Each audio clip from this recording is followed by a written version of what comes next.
जैसे हम लोगों ने फंक्शंस के अंदर जैसे जैसे हम लोग करते गए, ग्रिल करते गए, और फिर मैंने एक थोड़े से फंक्शन पढ़ाने के बाद हमने क्या किया, आपको उसकी शीट कर दी। उसी तरह आज हम लोग ये वाला शीट भी शेयर कर देंगे। एक बार छोटे छोटे कुछ फंक्शंस को समझ लेते हैं।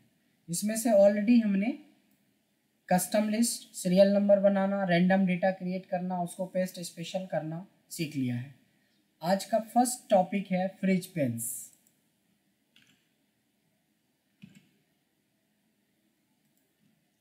फ्रिज पेंस के बारे में किसी को कोई थोड़ा बहुत आइडिया है?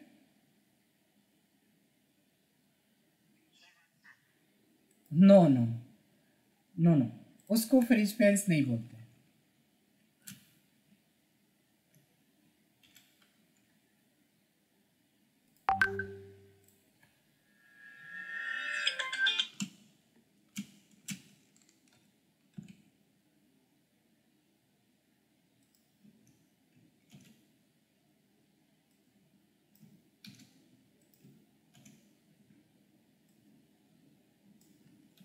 फ्रिज पेंस हम लोग बोलते हैं कि अगर हम लोग इस पूरे डेटा को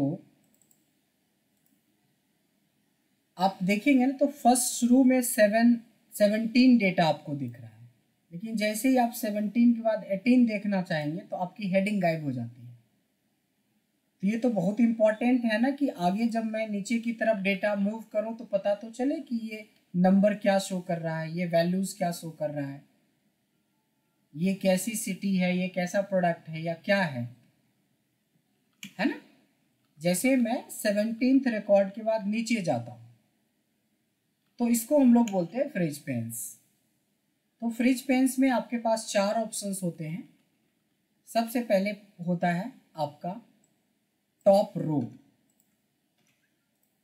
टॉप रो का मतलब होता है कि अगर आपने टॉप रो का यूज किया है तो ये आपका ऊपर का हेडिंग का प्रॉब्लम सॉल्व हो जाएगा। आपको हेडिंग के ऊपर कर्सर रखना है, व्यू टैब के अंदर जाएंगे, फ्रिज पेंस का यूज करेंगे, टॉप रो क्लिक कर देंगे, बस इतना ही था।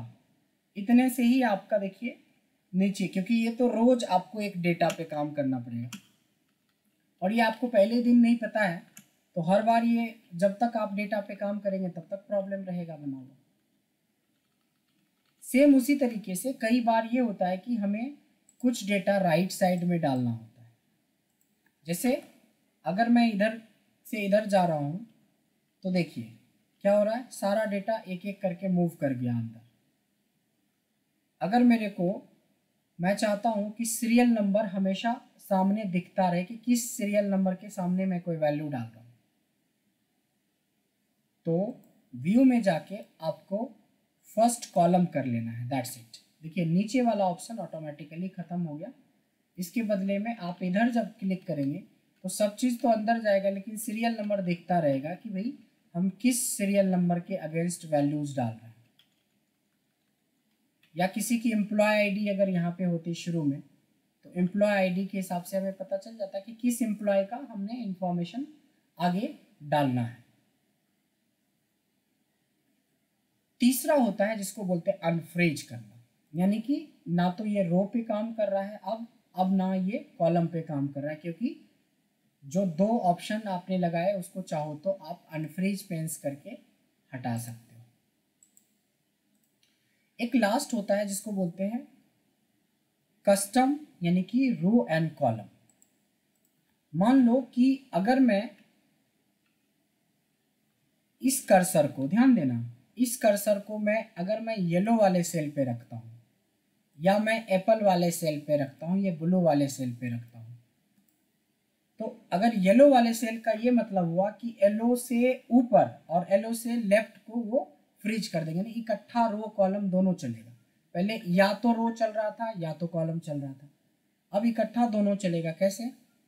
मैं जा रहा हूँ वापस से फ्रीज पेंस के ऊपर और हमने कर दिया freeze panes, no top row, no first column, freeze panes. अब देखो जब नीचे की तरफ जाओगे तो जैसे पहले रो काम कर रहा था वैसे काम कर रहा है, लेकिन पहले तो सिर्फ एक सीरियल नंबर काम कर रहा था। अब सीरियल नंबर के साथ साथ सेल्स पर्सन भी दिखेगा, यानी कि किसकी इंफॉर्मेशन हम डाल रहे हैं ये हमेशा पता चलते रहेगा।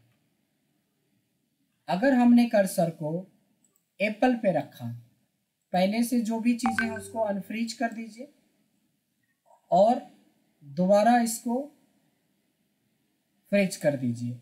दोबारा फ्रीज करने का क्या मतलब हुआ, फ्रीज पेन्स का यूज कर दीजिए। इसका क्या मतलब हुआ, नीचे तो चलेगा ही चलेगा, लेकिन अब ये क्लाइंट के एज तक को फ्रीज कर चुका है, यानी इतना डेटा हमेशा विजिबल रहेगा। बाकी डेटा अंदर छुपता जाएगा जैसे जैसे आगे बढ़ाओगे, लेकिन ये डेटा विजिबल रहेगा। तो इसी को बोलते हैं फ्रीज पेन्स। तो होपफुली फ्रीज पेन्स समझ में आ गया होगा कि फ्रीज पेन्स मेजरली 3 तरीके का होता है। एक सिर्फ रो को फ्रीज करना, एक होता है सिर्फ कॉलम को फ्रीज करना, फर्स्ट कॉलम को, और एक होता है कि अपनी मर्जी के हिसाब से जितना चाहे उतने डेटा को फ्रीज कर सकते हो। तो आई होप क्लियर हो गया होगा ये सारा। किसी को कोई डाउट है?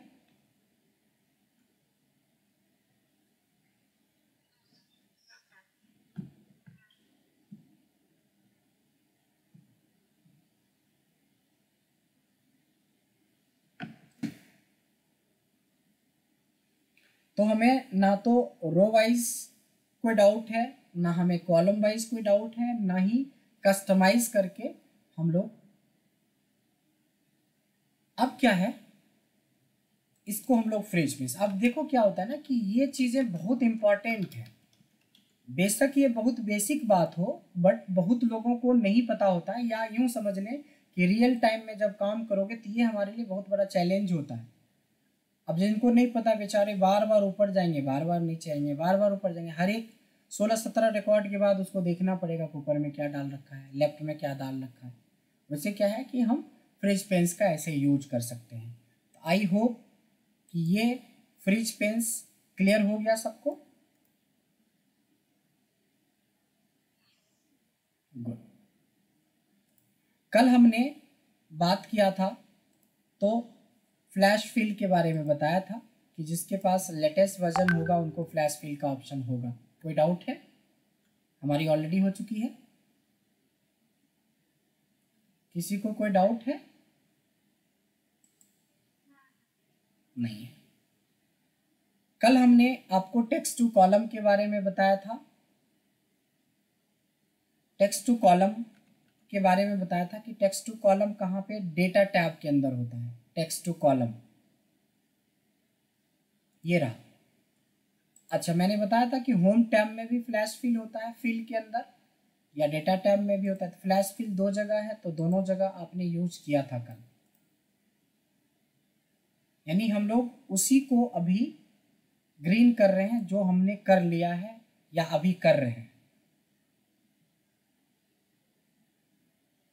अब एक ऑप्शन होता है जो बहुत बेसिक है बट बहुत इंपॉर्टेंट है, उसको बोलते हैं हाइपरलिंक। लेकिन हाइपरलिंक बनाने से पहले मैं आपको पिक्चर क्लियर करवा देता हूँ, मैं आपको शेप क्लियर करवा देता हूँ, मैं आपको स्मार्ट आर्ट क्लियर करवा देता हूँ, मैं आपको वर्ड आर्ट क्लियर करवा देता हूँ, मैं आपको सिंबल क्लियर करवाता हूँ, मैं आपको इक्वेशन क्लियर करवा देता हूँ, मैं आपको टेबल क्लियर करवा देता हूँ। अब बोलेंगे सर इतना सारा? Yes, this is very basic. ये बहुत बेसिक चीज़ें हैं, एक एक मिनट में एक चीज़ समझ में आ जाएगा। पाइवट टेबल में 2 दिन लगेगा, चार्ट में 1 दिन लगेगा। ये स्लाइसर पाइवट का ही पार्ट है, यानी पाइवट और चार्ट मिला के 3 दिन चाहिए मेरे को, और अभी हमें 10 मिनट में ये सब क्लियर हो जाएगा। तो देखते हैं, लेकिन इसको थोड़ा सा इंटरेस्टिंग बना के हम लोग सीखेंगे। जो भी चीज़ें हमने ग्रीन करी है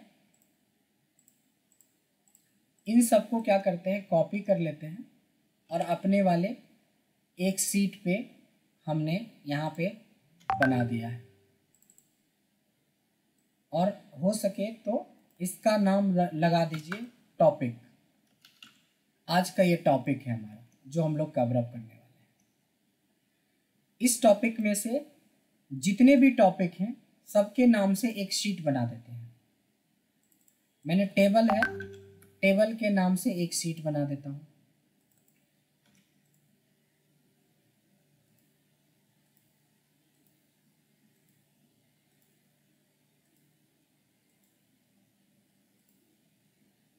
हमारे पास हाइपरलिंक है, हाइपरलिंक के हिसाब से एक सीट का नाम दे देता हूँ। हमने पिक्चर है, पिक्चर के हिसाब से मैं एक सीट का नाम दे देता हूँ।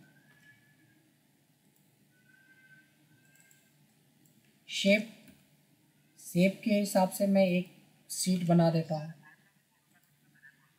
करा दिया था ना, कोई बात नहीं, आज हाइपरलिंक नहीं करवाएंगे। स्मार्ट आर्ट, स्मार्ट आर्ट हो गया। वर्ड आर्ट,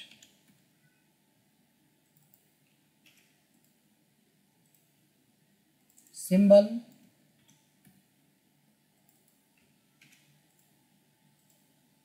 लास्ट है इक्वेशन।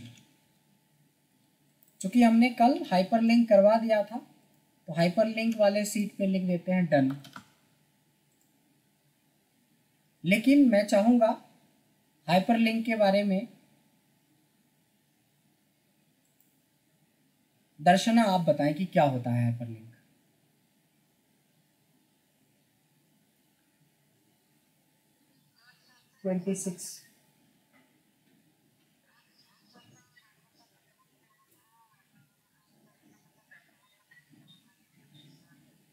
आता है ना करने, आता है ना। अच्छा, कल क्यों सिखाया था ये? ताकि हम मैनेज कर सकते हैं डे वाइज क्लास को या सीट वाइज क्लास को। हाइपरलिंक दो तरीके का होता है, you can connect between two sheets और you can connect between two files.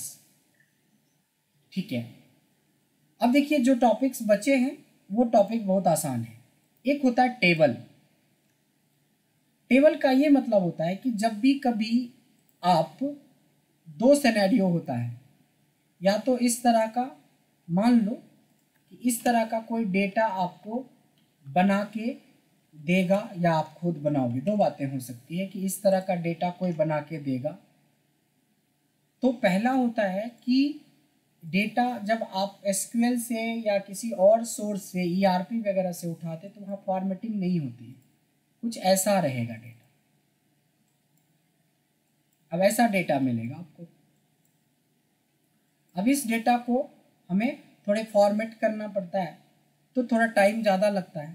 तो हम क्या कर सकते हैं, इसको पूरा सेलेक्ट कर लो और इंसर्ट के अंदर एक टेबल होता है, इस पर क्लिक कर दो और ओके कर दो, बस इतना। अब इसके बाद आपको चॉइस है, आपको कलर सिलेक्शन का चॉइस है। देखिए आप ब्लू शेड में, ग्रीन शेड में, येलो शेड में, गोल्डन शेड में, जो शेड में आपको इसको कलर, कितना जल्दी आपका डेटा थोड़ा प्रेजेंटेबल लगने लगा है। एक तरीका ये होता है कि आपके पास डेटा है।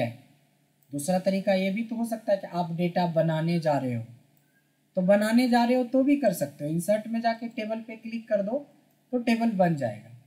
तो कहाँ पे गए हम लोग, इंसर्ट टैब के अंदर गए और हमने टेबल ले लिया, दैट्स इट। टेबल बनाने के दूसरे तरीके भी हैं।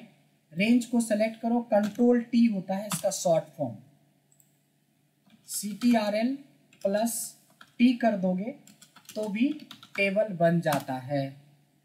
या एक तीसरा तरीका भी, रेंज सेलेक्ट कर लो और होम टैब में एक ऑप्शन होता है जिसका नाम है फॉर्मेट एज ए टेबल, इसका भी मतलब सेम ही होता है। क्लिक कर दो और ओके कर दो तो ये हो गया। यानी तीसरा तरीका आपने देखा, होम टैब में जाना है और होम टैब में किसको सेलेक्ट करना है, फॉर्मेट एज टेबल। तो तीनों का क्या मतलब होता है, टेबल बनाना। तो टेबल बनाना मतलब आप ब्लैंक बना के इसमें एंट्री करना शुरू करो। आप जनवरी से लेके इस तरह से रिपोर्ट बनाते जा रहे हो, या संडे से आप रिपोर्ट बनाते जा रहे हो। मतलब ये क्या हुआ कि जल्दी क्विकली आप इसको, जल्दी से क्विकली आप जनरेट कर सकते हो टेबल को। डेटा है उसको भी, ब्लैंक है उसको भी। इस टेबल की क्या खासियत होती है, कल के डेट में मान लो हमें प्रॉफिट लिखा है,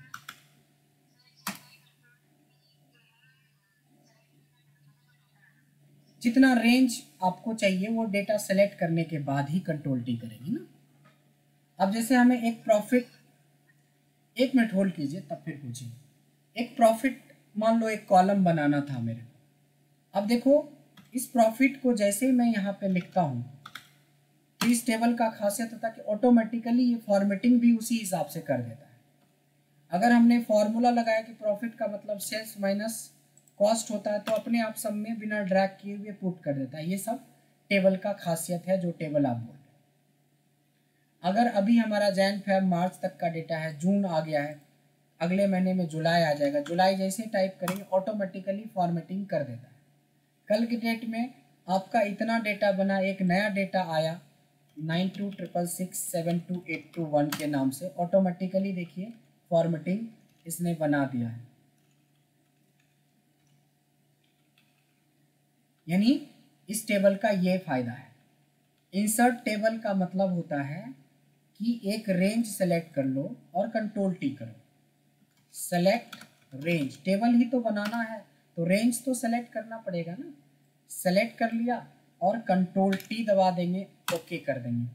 या फिर से बताता हूँ कि सेलेक्ट कर देंगे, होम टैब में जाके फॉर्मेट एज टेबल कर देंगे, सेम ही चीज़ है।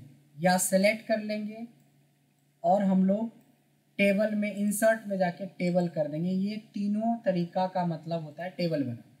तो टेबल क्लियर हो गया सबको। तो टेबल छोटी चीज है बट इंपॉर्टेंट है। टेबल के बाद आ जाता है शेप्स।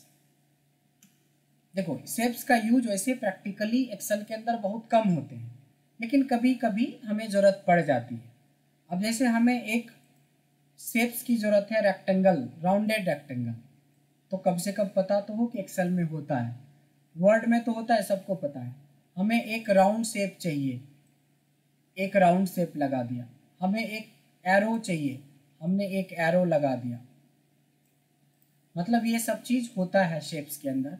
इसमें से इंसर्ट में जाना है, शेप्स में जाना है, और जो शेप्स की ज़रूरत है वो शेप्स आप ले सकते हो। यहाँ पे 100 से ज़्यादा शेप्स दिया गया है। अब आप ये शेप्स पढ़ रहे हैं तो शेप्स को कलर करना। जैसे ही शेप्स, देखो शेप्स से बाहर नहीं, शेप्स के ऊपर जब क्लिक करेंगे तो फील ऑप्शन आता है। You can choose your on colour, you can feel the colour. जैसे इसको सेलेक्ट किया तो यहाँ से डायरेक्ट भी फॉर्मेट का ऑप्शन, ऐसा वाला रख सकते हो, ऐसा वाला रख सकते हो, ऐसा वाला रख सकते हो। अगर इसकी कलर हमें जो चाहिए येलो चाहिए तो येलो रख सकते हैं। बट इसका लाइन आपको दिख रहा है, लाइन आपको रेड चाहिए तो लाइन ये होता है, उसके नीचे है शेप आउटलाइन। अच्छा लाइन मोटा चाहिए तो यहाँ से जाके इसमें से मोटा लाइन सेलेक्ट कर लेंगे। मतलब जब आप शेप के, तो शेप का काम हम लोग एक्सेल में ज़्यादा नहीं है, कभी कभी पड़ सकता है, कभी ओकेजनली, तो इसको हम लोग बोलते हैं शेप्स। ठीक है, तो इस तरीके से हमने अलग अलग शेप्स अलग अलग डिज़ाइन में अलग अलग बना सकते हैं, कलर कर सकते हैं। Now come to picture. Picture का भी सेम है कि बहुत ज़्यादा यूज नहीं पड़ेगा, लेकिन कभी कभी पड़ जाता है।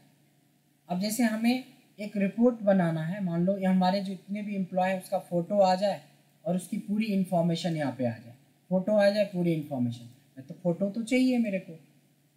इंसर्ट में जाएंगे, पिक्चर में जाएंगे और डिवाइस में जाके जहाँ पे भी पिक्चर आपका स्टोर है वो पिक्चर इंपोर्ट कर लोगे।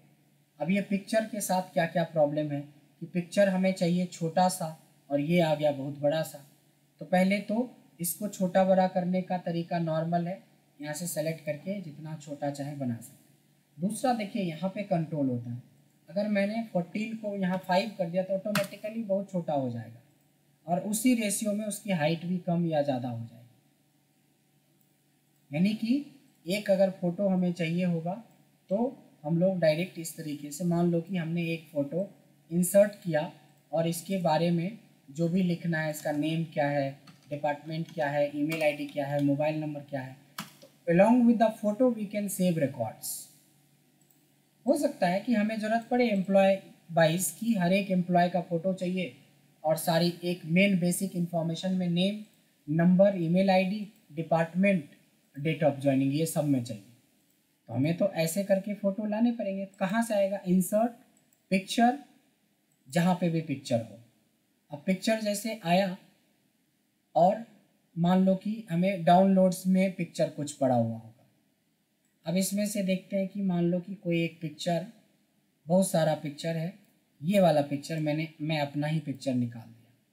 अब ये संजोग से ऑलरेडी इसकी साइज़ बहुत ज़्यादा नहीं है, फिर भी थोड़ा सा एडजस्ट कर देंगे, इसमें जो भी इंफॉर्मेशन चाहिए भर दिया। अब तीसरा पिक्चर हमने लिया, फिर से पिक्चर में जाएंगे, यानी जहाँ पे भी पिक्चर है वो लेंगे। अब पिक्चर लेने के बाद अब कोई बंदा का ना डबल पिक्चर भेज दिया है। अब यहाँ पे देखोगे यहाँ पे डबल पिक्चर है या ट्रिपल पिक्चर है, 4-5 पिक्चर है जोड़ा हुआ, लेकिन मेरे को सिर्फ इनके बारे में ये पिक्चर चाहिए, बाकी नहीं चाहिए। मोबाइल में जैसे क्रॉप होता है, एक्सेल में भी क्रॉप करने का ऑप्शन होता है। अब इतने सारे लोगों में इनको हटाना, इनको हटाना, इनको हटाना है, सिर्फ इनको रखना है, राजकुमार हिरानी को रखना है। तो जैसे क्रॉप होता है, इसमें भी पिक्चर का क्रॉप होता है। क्रॉप पे क्लिक करोगे तो आपके पास क्रॉपिंग का ऑप्शन आएगा कि भाई लेफ्ट से कितना क्रॉप करना है, राइट से कितना क्रॉप करना है, बॉटम से कितना क्रॉप करना है। हमें तो सिर्फ इनका इतना ही इंफॉर्मेशन चाहिए। क्रॉप पे दोबारा क्लिक कर दो। क्या चीज़? सेलिब्रिटी मतलब बहुत सारे लोगों से मिले हैं हम तो। प्रतिभा पाटिल जो राष्ट्रपति हैं, उनके साथ भी हमारा फोटोग्राफ्स है, और हमारा बहुत सारे लोगों के साथ, जैसे गौतम गंभीर के साथ है। बिल्कुल, हम लोग एक ही मीटिंग में थे, मतलब एक ही कॉर्पोरेट्स के लिए मीटिंग हुई थी, उन सब में तो काफ़ी कुछ है, और भी है।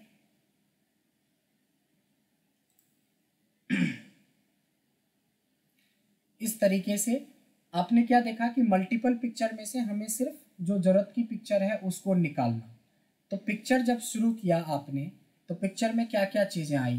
पिक्चर को इंसर्ट करना, पिक्चर को क्रॉप करना, पिक्चर की साइज मतलब इंक्रीज करना और डिक्रीज करना, ये तो नॉर्मल सी बात होगी। अब पिक्चर को रीकलर करना। रीकलर का मतलब ये होता है कि कई बार मान लो कि इस तरह से आपके पास 2-3 पिक्चर्स हैं। अब ये पिक्चर सब सेम ही है क्योंकि कॉपी पेस्ट है।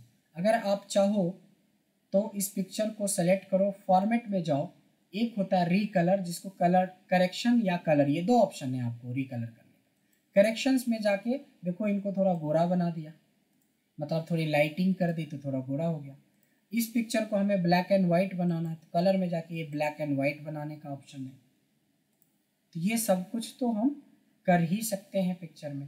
पूरा डार्क बनाना है या ब्लूइश शेड पे इसको बनाना है, कलर में जाएंगे, ये ब्लूइश शेड पे भी है हमारे पास ऑप्शन। मतलब दिस इज ऑल अबाउट कि पिक्चर में क्या क्या कर सकते हैं। ये हमारी ओरिजिनल पिक्चर है, यहाँ पे हमने पेस्ट कर दिया।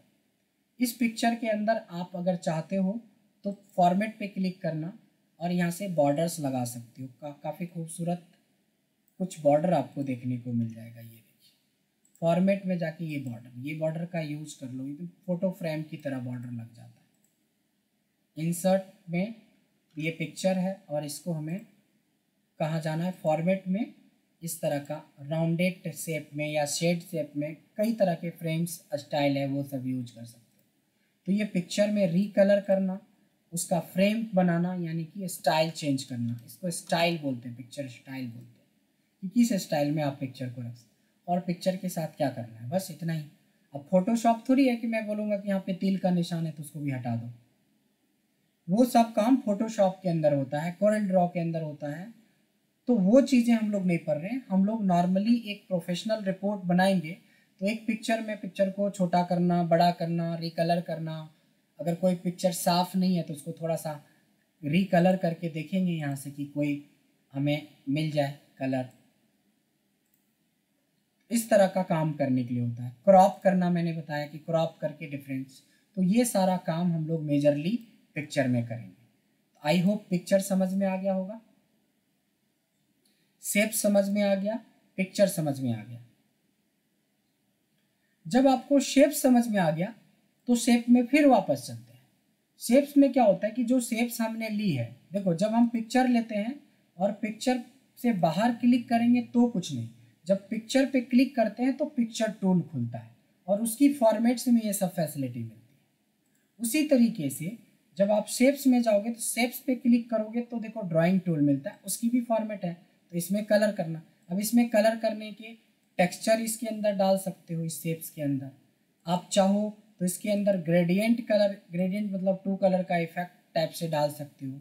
चाहो तो आप इसमें इस मग के अंदर जैसे फोटो वोटो डालते हैं ना, उस तरह से फोटो वगैरह डाल सकते हो इसके अंदर। ये देखो, आपने देखा होगा ना कि किसी किसी को हम लोग मग गिफ्ट करते हैं उसका फोटो लगा के, तो समथिंग लाइक। लेकिन वो सब फोटोशॉप से करता है, आप यहाँ पे एक्सेल में करने की कोशिश मत कीजिएगा। लेकिन छोटा छोटा था, थोड़ा थोड़ा ऑप्शन है जिसका कि यूज आप कर सकते हो। फिर से आइए, पिक्चर हो गया हमारा। अब आते हैं स्मार्ट आर्ट। अच्छा, अभी तक में जितना ही भी पढ़े हो उसमें से सबसे इम्पॉर्टेंट पार्ट ये है। क्या होता है कि जब कंपनी में आप काम करेंगे तो एक हायरार्की वगैरह मेंटेन करना होता है या प्रोसेस बनाना होता है, कंपनी का एसओपी बनाना होता है, उसमें ये बहुत काम आता है। That is smart art. इस पर क्लिक करोगे तो कुछ आपको मिलेगा, जैसे प्रोसेस मिलेगा, साइकिल मिलेगा, हायरार्की मिलेगा, मैट्रिक्स मिलेगा, पिरामिड बनेगा। कई बार आपने बचपन में इस तरह का पिरामिड जरूर बनाया होगा। इस तरह से देखो एक पिरामिड बन गया। पिरामिड में सबसे नीचे क्या है? पियोन है। पियोन के ऊपर एक मैनेजर है, मैनेजर के ऊपर एक डायरेक्टर है, और आपको लगता है कि डायरेक्टर के ऊपर भी एक एमडी है, मैनेजिंग डायरेक्टर। ये तो 3 ही ऑप्शन दिया है, तो चौथा कहाँ से आएगा? इस शेप पे राइट क्लिक करोगे तो ऐड शेप का ऑप्शन आएगा, बिफोर आफ्टर, तो बिफोर करना है। तो इसके ऊपर एक एम डायरेक्टर हो गया। ये तो हो गया सीधे पिरामिड बन रहा है कि कौन टॉप पे है। एक हायरार्की दे रखा है इसमें। इंसर्ट में जाएंगे, स्मार्ट आर्ट में जाएंगे और हायरार्की यूज करते हैं। ये सबसे ज़्यादा इंडस्ट्री में यूज होता है। अब हायरार्की का कलर चेंज कर सकते हो आप, यहाँ से डिज़ाइन चेंज कर सकते हो आप। ये थोड़े डिज़ाइन अच्छा बना दिया। अब जैसे क्या होता है कि एक मान लो कि कंपनी का फाउंडर है, कभी भी बड़े लेवल पे एक बंदा होता है तो अपना पीएस वो जरूर रखता है। उसके डायरेक्टर को पता हो ना हो, उसको पीएस को सब चीज़ पता होता है। इसको पर्सनल सेक्रेटरी भी बोलते हैं और पीए भी बोलते हैं, पर्सनल असिस्टेंट भी बोलते हैं। अब क्या होता है कि इसका किसी से लेना देना मेजरली नहीं होता है, इनका डायरेक्ट फाउंडर के साथ या एमडी के साथ या डायरेक्टर के साथ होता है। अब इस फाउंडर के अंदर मान लो 3 डायरेक्टर हैं, डायरेक्टर 1, डायरेक्टर 2, डायरेक्टर 3। तो ये तो अंदर में कुछ भी लिखो उससे कोई मतलब है मेजरली कि जब हायरार्की बनाना हो और आपको बोल दे कि भाई डायरेक्टर 2 को 2 मैनेजर देना है, M1 और M2, तो इस पे राइट क्लिक करेंगे, सेम वही ऐड कहाँ, बिलो। इसमें फिर से ऐड बिलो, यानी कि दोनों इनके अंदर में 2 है, तो ये दोनों इंडिपेंडेंट है बट है इसके अंदर में। अब क्या हो गया, ये इसका नाम M1 हो गया, इसका नाम M2 हो गया। इस तरह से हायरार्की वगैरह का भी आप बना सकते हो। कई बार प्रोसेस भी होता है, जैसे कोई भी प्रोसेस आप बनाते हो तो प्रोसेस से कि पहले क्या होगा, फिर क्या होगा, फिर क्या होगा, इस तरीके से आपको प्रोसेस वगैरह जनरेट करना होता है। जैसे ये वाला देखिए कि मान लो कि हमने केमिस्ट्री में हमने H2 लिया, हाइड्रोजन का 2 भाग लिया और ऑक्सीजन का 1 भाग लिया, तो ये दोनों मिला के क्या बनेगा, H2O बन जाएगा, जिसको पानी बोलते हैं। अब पानी पे आपको लाइट पड़ेगा या फिर इस पे किसी तरह का लाइट हो या फिर इस पे कुछ ऐसी चीज़ें हो जिससे एवोपरेट हो जाइए, तो लाइट पड़े और प्लस एयर होना चाहिए। ये दोनों चीज़ें अवेलेबल होगा तो इसका एवोपरेशन होगा और ये बन जाएगा, क्लाउड बन जाएगा, बादल। फिर ये बादल पे सनलाइट पड़ेगा, ये भी एक तरह से लाइट हो गया, ऊपर भी लाइट ही था, और सनलाइट पड़ेगा और भी कुछ होगा तो वो बन जाएगा, फिर वाटर बन जाएगा या फिर बादल बन के वो बरस पड़ेगा। Something like process. प्रोसेस मतलब कैसे एक दूसरे के आगे आगे प्रोसेस हो रहा है, ये कर देंगे तो ये हो जाएगा, ये कर देंगे तो ये होगा। तो इस तरह के कई सारे प्रोसेस आप अपने डिपार्टमेंट के हिसाब से, अपने प्रोडक्ट के हिसाब से इस तरह से रख सकते हैं। जो मैथमेटिक्स के स्टूडेंट होंगे उनको ये सब चीज़ें ज़्यादा पता होगा। यहाँ पे मैथमेटिक्स वाले को पता होगा कि मैट्रिक्स वगैरह आप लोग जो करते होंगे ना, मैट्रिक्स में पढ़ा होगा ये ज़रूर। A1 है, A2 है, A3 है, इसका कॉमन एरिया, तीनों का कॉमन एरिया ये जो ये वाला पार्ट है ना, ये है। तो ये सब पता नहीं क्या क्या चीज़ें, बहुत सारी चीज़ें हैं जिसका कि आप यूज कर सकते हैं। ये सब स्मार्ट आर्ट में यूज कर सकते हैं। पिक्चर भी ले सकते हैं, पिक्चर तो मैंने बोल ही दिया, तो इसमें पिक्चर लेने का कोई ज़्यादा तुक नहीं है। इसमें तो पिक्चर वाइज भी आप कुछ दिखा सकते हैं। ये देखो, ये कोलाज बना देंगे, मेरा पिक्चर, एक और का पिक्चर, एक और का पिक्चर। जैसे क्लिक करेंगे तो इसमें पिक्चर का ऑप्शन दे रहा है कि मान लो कि 3 डायरेक्टर है कंपनी के। एक ये डायरेक्टर है, जानते ही होंगे, बहुत फेमस हुई थी पिछले साल, है ना। एक और डायरेक्टर हो सकता है कि कंपनी का, कि एक मान लो और ले लेते हैं, ये लो, एक डायरेक्टर आपको यहाँ पे मिल गया, गौतम गंभीर के साथ ही मेरा पिक्चर है। और किसी का ले लेते हैं, यहाँ से लेते हैं पिक्चर में।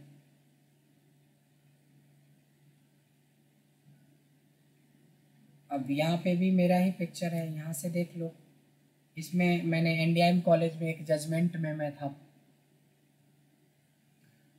NDM कॉलेज के अंदर, दिस इज़ मी। तो ये हो गया। अब इसके ऊपर जैसे ये एक आपने कुछ इस तरह का डिज़ाइन बनाया, इसमें अब इसके बारे में पूरा एक सिनेरियो बना दो, इसके बारे में बना दो, इसके बारे में बना दो, कुछ समथिंग लाइक दैट।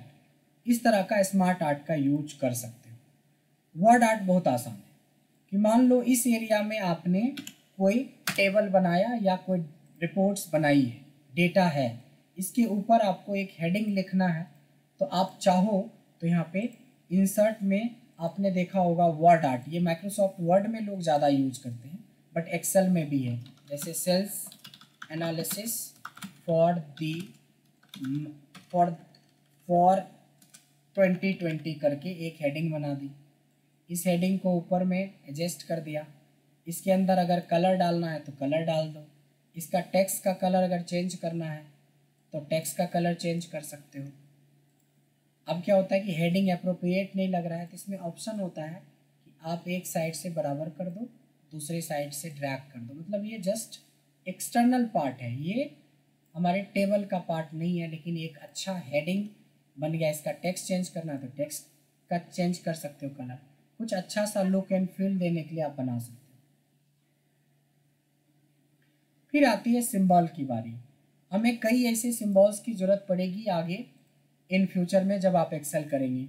जैसे इंसर्ट में जाओगे, दुनिया के सारे सिंबल्स में मिल जाएंगे। आपको दुखी का चाहिए, आपको खुश का चाहिए, आपको टेलीफोन का चाहिए, आपको डेंजर का चाहिए, आपको कप का चाहिए, सारे सिंबल्स आपके सामने आ गया। ये एक टेक्स्ट आता है, यानी कि इसका साइज टेक्स्ट के हिसाब से बढ़ेगा, इसका कलर टेक्स्ट के हिसाब से बढ़ेगा। ये देखिए, रेड कर देंगे तो रेड हो जाएगा, वाइट कर देंगे तो वाइट कर देंगे। अब इकट्ठा एक बार में एक ही लेना तो एक ही लो। इंसर्ट में जाएंगे, शेप्स में जाएंगे, मैंने आँख का लिया, क्लोज कर दिया, बस आँख ही का लिया। तो आँख का मैं फॉर्मेटिंग कर सकता हूँ। जैसे ये होम में जाके हमने इसकी साइज़ थोड़ी इंक्रीज कर दी, इसके अंदर सेल कलर डाल दिया, और आँख का कलर जो है सो सपोज कौन सा लें, येलो डाल देते हैं, और साइज़ बड़ा कर देते हैं ताकि विजिबिलिटी और पता चलेगा कि हमने क्या बनाया है। ये देखिए, तो इस तरह का कोई भी सिंबल आपको ज़रूरत पड़े, आपके कीबोर्ड में @ बटन काम नहीं कर रहा और आपको ईमेल आईडी भेजना है, अब सब चीज़ लिख दिया banand@gmail.com, काम ही नहीं कर रहा है, कोई बात नहीं। जीमेल से पहले कर्सर को रखिए, इंसर्ट में जाइए, यहाँ सिंबल में जाएंगे, @ ढूंढो कहाँ है। अब ये थोड़ा ढूंढने में शायद टाइम लग सकता है, लेकिन होगा। ये रहा, इंसर्ट कर दिया। अब हमारे कीबोर्ड में @ काम नहीं कर रहा, क्या फ़र्क पड़ता है। तो जो भी चीज़ें अभी आपको बता रहा हूँ उसका ज़रूरत है, एक इक्वेशन को छोड़ के। इक्वेशन का कोई यूज नहीं है, क्योंकि ये उन लोगों के लिए जो पब्लिकेशन में जॉब करते हैं। तो खाली एक्सेल जानने से उनको नहीं होगा, उनको अपने फोटोशॉप, कोरेल ड्रॉ, इलिस्ट्रेटर, ये सब, यानी वहाँ बुक जो प्रिंट होती है तो अलग अलग इक्वेशंस बनते हैं, तो वहाँ पे लाखों ऑप्शंस मिलेगा। आप लोग के पास थोड़ा सा ये ऑप्शन दे दिया है कि ऐसा भी हम लोग कर सकते हैं। जैसे ये देखिए, ये आपके पास आया, मैं इसका थोड़ा फ़ॉन्ट बड़ा कर लूँ ताकि सबको दिखे ये क्या आया है। ये बना बनाया इक्वेशन, ये हमारा कुछ नहीं है। अब क्या करेगा, आपको एक क्वेश्चन सेट बनाना है, यहाँ पे क्वेश्चन लिख दिया, बोल दिया if a equal to 10, b equal to 20, c equal to 30, then बोल देगा फाइंड x। अब एक क्वेश्चन बन गया। अब हमें इसकी पूरे एक्सेल में कभी इसकी ज़रूरत नहीं पड़ेगी, ये पब्लिकेशन वालों के लिए है, बट थोड़ा सा नॉलेज होना चाहिए कि ये सब भी हो सकता है या होता है। तो जो मैंने टारगेट किया था that is very basic topic, freeze panes, equation, symbol, word art, smart art, picture, shapes, table, hyperlink, already done. Topic तो यही था आज का। अब बताएं कि जो भी चीज़ें हमने अभी बताया है उसमें किसी को कोई डाउट है?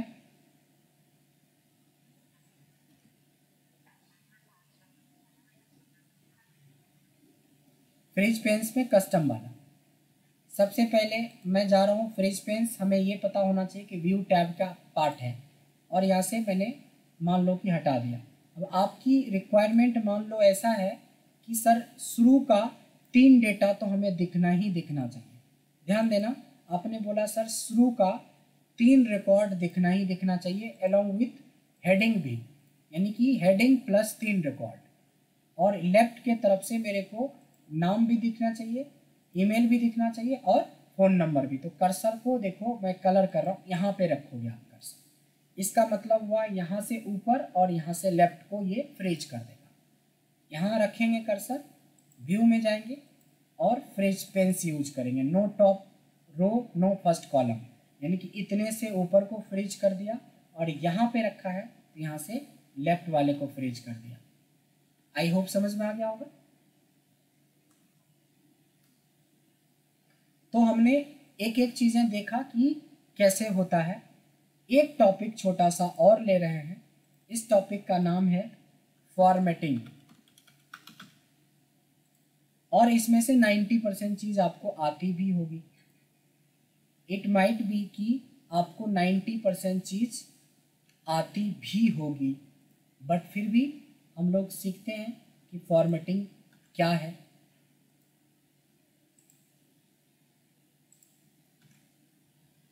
मेरे पास जो डेटा आता है मोस्ट प्रोबेबली उसमें डिज़ाइंड डेटा नहीं आता है, बिल्कुल नॉन फॉर्मेटेड डेटा आता है। ऐसा डेटा आएगा, कभी कभी मोबाइल नंबर साफ नहीं दिखेगा, इवन डेट में देखोगे यहाँ पे लिखा तो रहेगा डेट, हेडिंग में रहेगा डेट लिखा हुआ, और डेट जो है कुछ ऐसा दिखेगा आपको।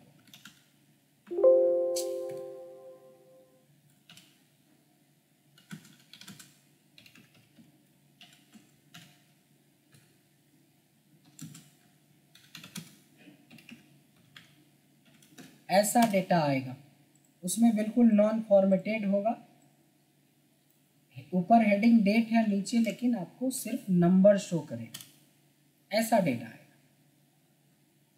अब इन सारे डेटा के ऊपर हम लोगों को जब आएगा तो दिस इज 2 मिनट्स टॉपिक, और उसको बोलते हैं फॉर्मेटिंग। क्या बोलते हैं? उसको बोलते हैं फॉर्मेटिंग। ये देखिए ये सारा चीज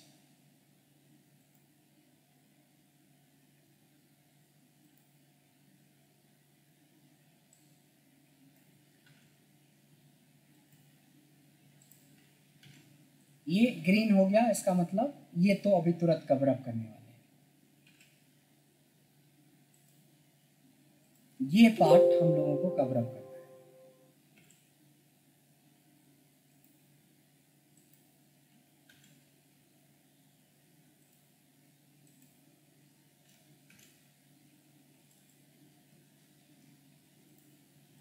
अब सबसे पहले है कि जब भी कभी इस तरह का डेटा आए तो क्या क्या छोटा छोटा सा काम आपको कर लेना है। सबसे पहले तो एक सिंपल बॉर्डर यूज करना आपको आना चाहिए। कुछ मत करो, इतने दूर को सेलेक्ट कर लो।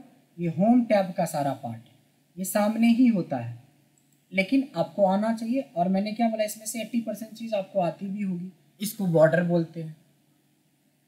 बॉर्डर के बाद क्या होता है कि जो हमारी हेडिंग होती है ना, उसमें थोड़ा सेल कलर दे दो, फॉन्ट का कलर थोड़ा चेंज कर लो, फॉन्ट को बोल्ड कर लो, इटैलिक कर लो, अंडरलाइन कर लो, थोड़ा साइज बढ़ा लो। अब ये क्या हुआ, सेल कलर हो गया हमारा, फॉन्ट कलर हो गया, फॉन्ट का साइज हो गया, फॉन्ट का स्टाइल।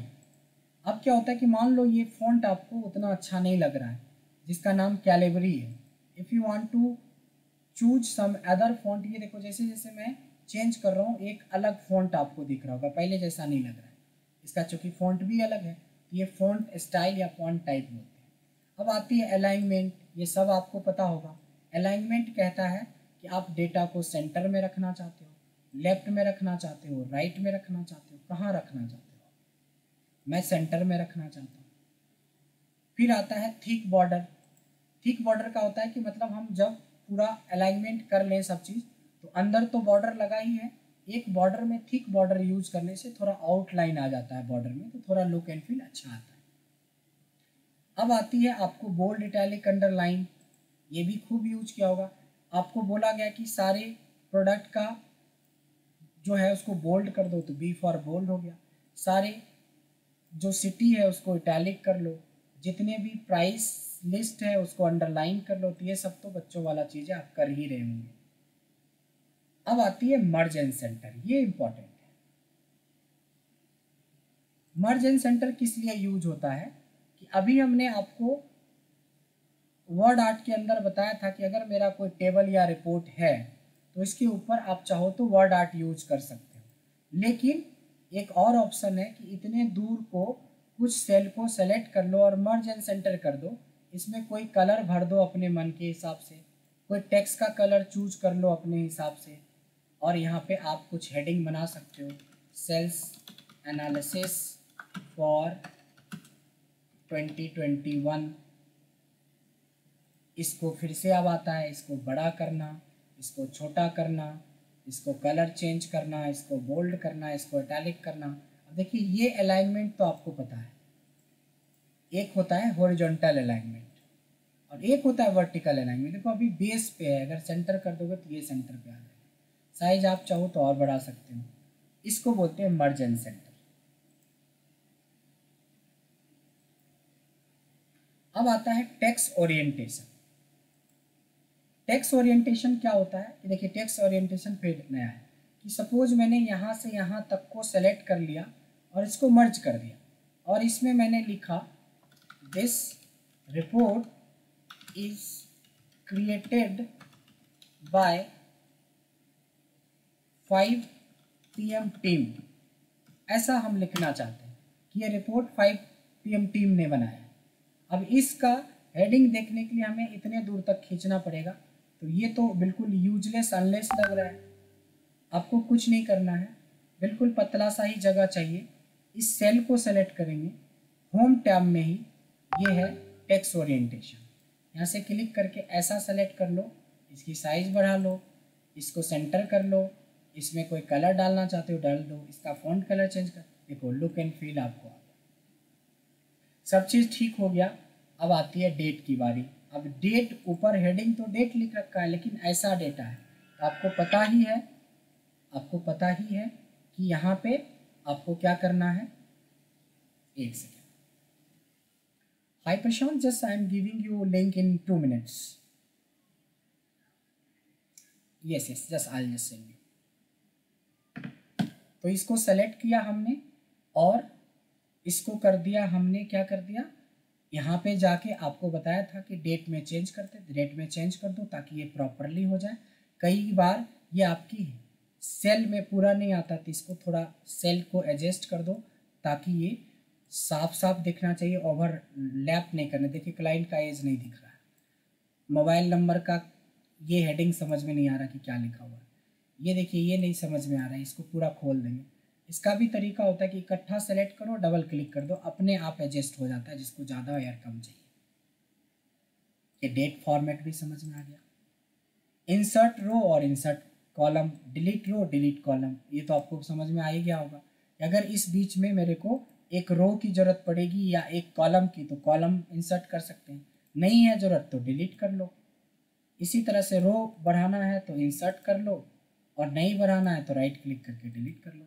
तो this is all about formatting, इसको हम लोग बोलते हैं फॉर्मेटिंग। तो आज हमने छोटे छोटे बट इम्पॉर्टेंट टॉपिक पे बात करी है। तो दिस इज़ वेरी इम्पॉर्टेंट कि ये सब चीज़ आपको आना चाहिए।